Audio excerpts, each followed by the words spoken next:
don't be bragging if it ain't dragging. Right. What are we talking about here? Right here, getting everything under the truck. You know, everybody is measuring how low their trucks go and things like that. And if it isn't dragging on the ground, it isn't low enough. I tell you. Yeah, mine drags. I was in Florida on my way back north, and I had a load of frozen blueberries on, and my reefer unit burnt up on my trailer. Oh. And I went into a repair shop, and 21-year-old kid with not a lot of money. They tell me it's not worth fixing. What you have here, it's just junk. It's just not worth fixing. You're gonna need to replace it. And I'm like, okay, well, what does that mean? Well, that means, we're gonna need $25,000. And I didn't have $25,000. I did not have it. I'm like, I was devastated. And everybody's had to ask for help, and it's tough. But then when you ask for help and people are instantly like, I got you, that's the highest of highs, because then you realize people have your back, and so even if you're in a low spot, the high is coming, and you just have to keep pushing for that high. And every time. Truckers, welcome to the Asian My Show. Everyone has seen this man's truck, DSD, in the house, man. I mean, this is your home turf, right? Yep, home show for us. I saw you at Wildwood. One of the most humble guys I met in a long time. I mean that, man. Yeah, I mean well, that. I I mean appreciate that, And a lot of times people like to know about your truck. Sure. Of course, the fans want to know today as well. But hopefully we can get a little bit more insight into the trucking world and into your life a little bit. All right, yeah, let's ask away. Yes. First off, introduce yourself, sir. I'm Don Wood. My wife and I own DSD Transport, and we've got a fleet of blue and yellow Peterbilts. Man, so how many trucks in your fleet now? We own 14, and we've got another 5 owner-operators that are leased onto us. So we run 19 total. So you're definitely one of the people that might be the right people to talk to for these ones that want to build up possibly a fleet. So, well, I mean, we started with one, just like everybody does. So, it's definitely, we can tell you our path. It's not necessarily the right way or the easiest way, but we've made it to this far. So I love it, Don. Yeah, we can tell you our side. No, I love it. So first off, let's talk about this baby girl. So what we got behind us? It's a 2003 Peterbilt 379. It's got a 2021 Mack flatbed trailer, and it's a 304-inch wheelbase, 550 Caterpillar, 18-speed trans. So let's walk it. Yeah, we've just done a crap load of work to it, modified the suspension on the whole deal, lowered it down like as much as possible. Basically, we rebuilt this truck brand new, every nut and bolt on it, from right down to just the bare block of the engine, clutch, transmission. It is a brand new 2003. I'm telling you, Don, it's really one of a kind, brother. Thank you. I appreciate it. Yeah, it's hard to build something that somebody else hasn't done and not make it a cookie cutter Peterbilt, because there's so many of them out there. But I've had some personal experiences with Peterbilt, and they've won me as a customer for life. And when I go to buy trucks, I don't talk to other dealerships because the way I've been treated through Peterbilt, and I'm a customer for life. It's just how it is. And so we know these trucks in and out, and this is one of the first ones that I started with, and it's kind of become a part of my family. It's the first one that we highly customized, and since then we've done it twice again. And I hope that it stays like this now. We're going to use it somewhat, but it's not going to be used like our normal trucks in the fleet. It's more of an advertising and I guess a trophy for my business. We kind of wanted something nice to put our name out there and associate these colors with our company and people to know if they need to get a hold of us who we are. And so that's kind of what this is about. I love it. So, from this whole build, I mean, everything looks from top to bottom. What was the hardest part that maybe other people don't know about that you could maybe share a story with us of putting on or connecting to? Well, anytime that you're doing stuff like this where it's so the paint that they TA Truck Painting painted it for us, and the paint that they did is phenomenal. It's better than anything I should have. Let's walk it. Let's show it. And so putting, I do all the work on our trucks, and I've done a lot of work on trucks, so I'm very familiar with it. but I'm not the easiest guy on paint. And so for me, putting stuff together with them, they were cringing all the time because they're like, oh, no, no, no. And I'm like, oh, no, it's fine, clank. You know, and so that was the hardest thing, was to just work around the paint job, because I've not had, you know, it's not a factory style paint job. Like it's got 2 coats of clear on everything, and they meticulously sanded and smoothed and, you know, wet sanded and buffed. And so putting the you know, we put the whole truck together as raw material, and it was ugly, and we drove it and made sure everything worked. And then we took it all back apart and painted it, and then we had to put it back together again. And it was much harder that time than it was when you didn't care if it got scratched or nicked or whatever, because it was getting body work, you know. But once it was done and having to put it all together painted, that was the biggest challenge. I'm telling you, bro, because Don, look, I mean, we have mirrors on the bottom. I mean, Right. We're talking. Yeah, we're showing off our chrome driveline. From the transmission all the way to the rear diff, we chrome the whole entire driveline. All the yokes, carrier bearings, everything is chromed underneath. I've only seen it done one other time, and it was kind of on my bucket list when we built this truck of must-haves. When we went into TA truck painting to get it done, we sat down and I gave them about 6 must-haves that it didn't matter how it happened, I had to have it, and they hit every one of them. And so that was one of the must-haves, is I had to have that. No, I love it. And so it's not unique. It's not the only one, I should say, but it's kind of unique. You know, it's not. I'm not the first. I know I won't be the last, but I did it recently. I tell you, we'll go with that. Yeah. And you know, before we start really talking shop, don't be bragging if it ain't dragging. Right. What are we talking about here? Right here, getting everything under the truck. You know, everybody is you know, measuring how low their trucks go and things like that. And if it isn't dragging on the ground, it isn't low enough. I tell you. And yeah, mine drags. I love it. I love it, brother. Yeah, when we were actually down at Wildwood for the show, we had to pull in for the calendar shoot that we got selected to. Yeah. And I dragged my fuel tank right into their driveway. So it definitely holds true. I love it, man. Yeah. I love it. You go on the other side over there, and there's the paint's gone on the bottom. Let's go look. Let's go look. I got to see that. I got. You know, how did that make you feel? Or that's just the way it is. It's part of the business, you know. You can't be a couple inches off the ground and not expect to hit the ground. I love it. Yeah. I don't know if you'll be able to see under there or not, but I can't even get my camera under here. right here, it's all. Yeah, their body work is not nice. I barely see anything. Yeah. Come on, Don. I tell you, man. It's there, right? It's there. You're the one that knows it's there. I know, yeah. When you're washing it, you know it's there. Oh, man, I love it. You know, Yeah. and so, you know, we talked about the outside, the exterior, the engine. Sure. I mean, let's look at this interior real quick. Sure, yeah, yep. Yeah, we got hooked up on that. I've never had a full custom interior done, and so when we went into it, I had no idea what to tell the guy other than I wanted a clean, simple, you know, but definitely a custom job. And we found a guy right here in Waterford, Wisconsin, who does mostly classic cars and hot rods and stuff. And he was excited to get into a large truck job. And so, you know, we showed him the kind of a rendering of the truck. We gave him some color samples and things like that. Told him a couple of things.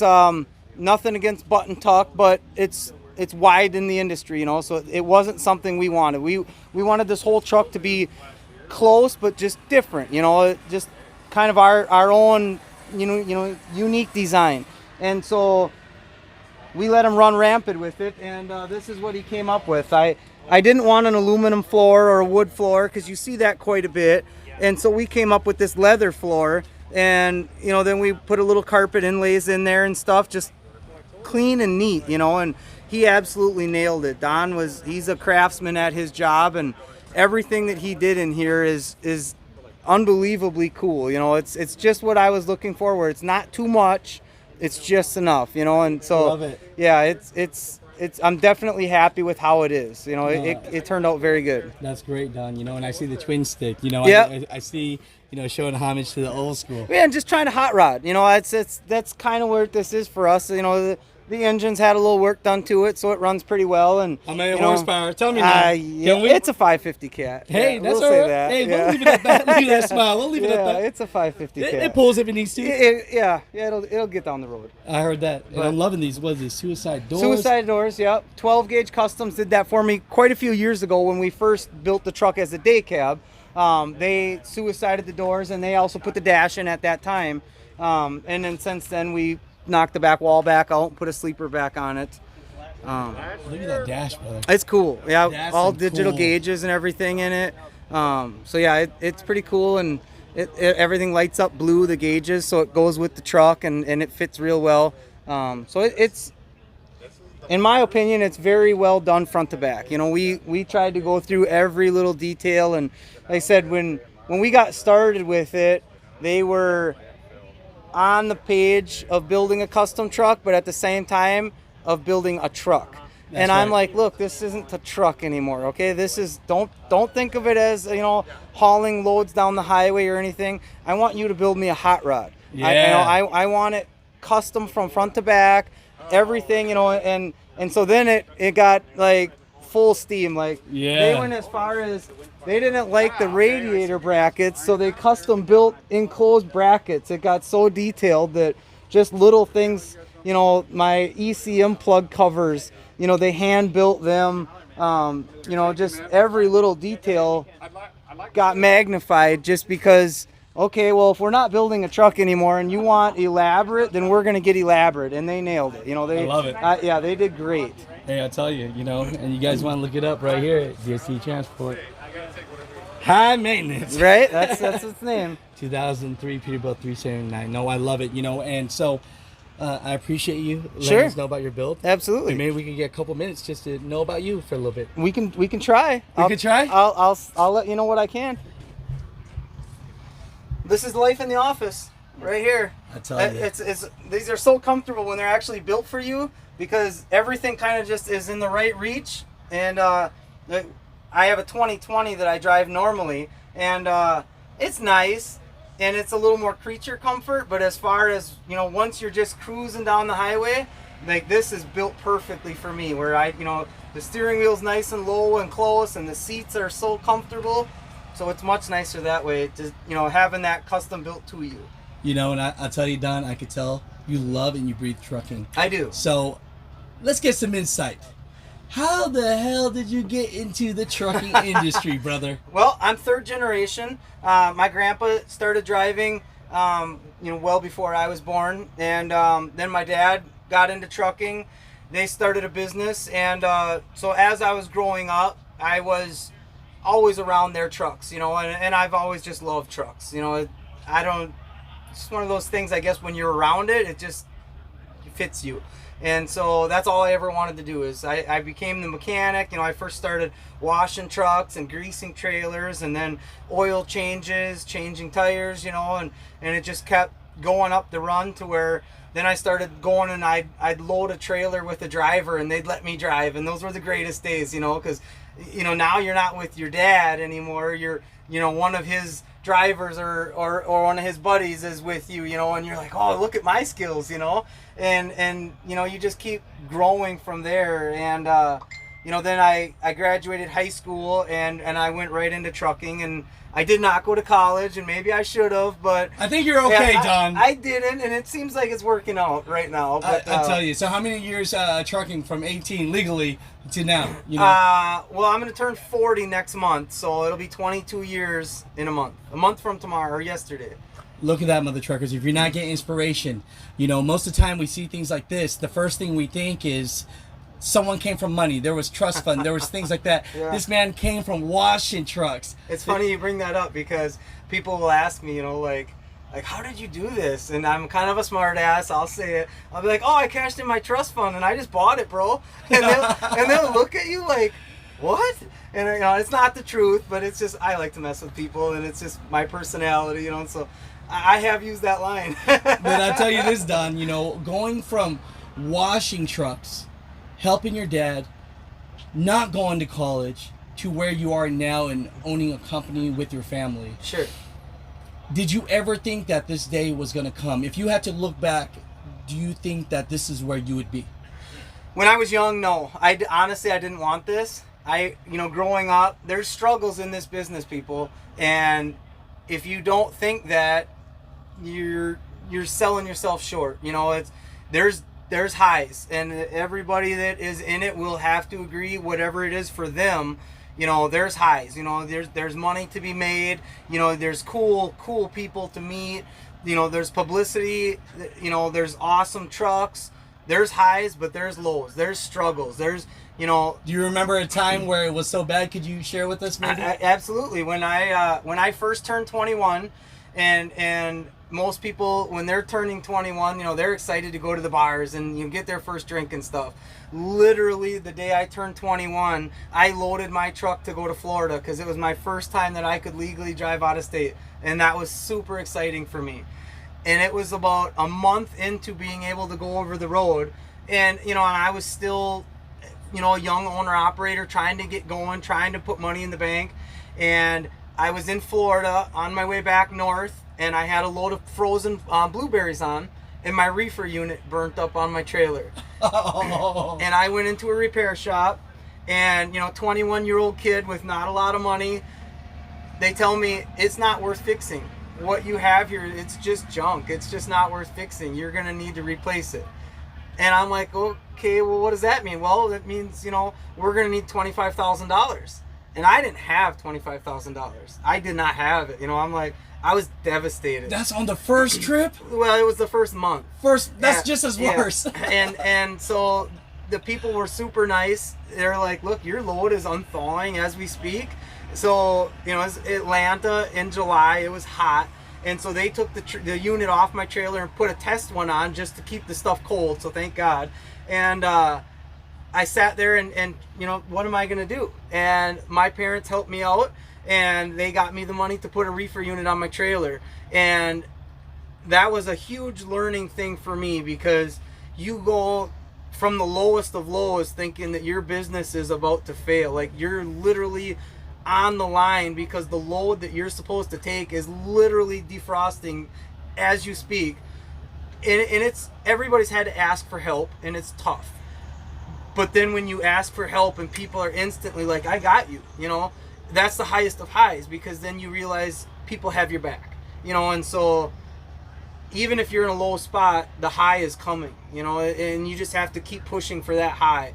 And every time you get there, pick a new high, and you'll just keep climbing. And now, fortunately, I'm that guy where somebody has an issue or something breaks on somebody's truck and they need a hand. I'm the first guy there because I've been in those shoes and I know exactly how they're feeling. I love it. I appreciate you so much. So in return, I don't know if you knew, but some people watch my videos. Absolutely. So it's 99.9% about job information, and they're always looking for someone amazing to work with or for. Sure. So if you're ever looking for drivers. Every day. Yeah, I'm looking for qualified drivers every day. We're based out of Wisconsin, but we do run 48 states. We're small, so it's tough for me to hire people from all over the country. Definitely Wisconsin-based folks, hit me up. We've got a website, dsdtransportllc.com. We're on Facebook. We're on Instagram. Hit us up.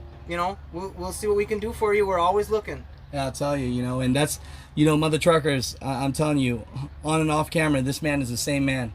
So, this is not a sponsored video. This is just me hanging out with a friend today. And so if you guys are looking for anything in the Wisconsin area, don't be shy. Just say, hey, Alex is a good friend of mine. And, I think he won't hang up the phone after that. Yeah, we're good. Yeah. Hell yeah. Hit me up. Yeah, use you as a reference, whatever. Yeah, we're good. I love it. No, I appreciate you so much. For sure. I thank you, brother. Yeah, no, thanks for what you do and getting the word out there and educating people that want to get into this industry that, they don't have the inside knowledge that you can get for putting that out there. That's awesome that, people, see trucks obviously every day, and certain people might be like, hey, that's something I should look into, but where do I find the info? But people like you are what's getting it out there, and so that's awesome, and I appreciate what you do. Hey, there it is, people. Thank you. DSD Transport in the house. Let's go. Right on, man. We are the music makers, and we are the dreamers of dreams.